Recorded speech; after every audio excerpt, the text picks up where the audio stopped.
so focused on criticizing ourselves and really, like, we are so mean to ourselves. Like, the way we talk to ourselves, we would never talk to a friend or a loved one that way.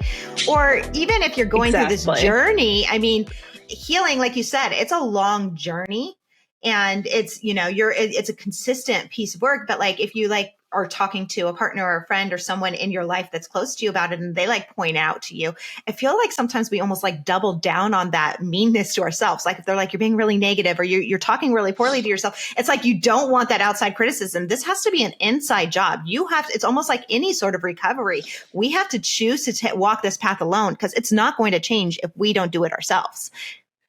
Oh, that's so true. Because if someone gives us a compliment, if we have a negative internal voice, we're going to be like, you're lying to me. Whatever.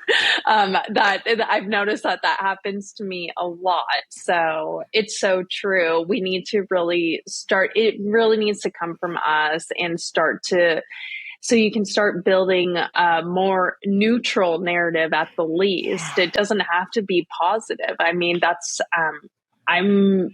I don't know if that would ever be possible for me to just have a positive internal narrative. So I just work on having something more neutral, more rooted in reality, because if I have a really strong self-critic, that can easily spiral into just essentially beating myself up, and that can lead to depression. So neutrality has been the goal for me. I know, for a lot of people, self-love and fully loving yourself is the goal.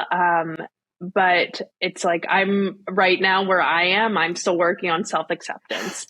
And so, and I think a lot of people can relate to that. I know my community for sure, especially when they've had abusive past and have had really strong external critics that have informed these internal voices. It can be a really big challenge.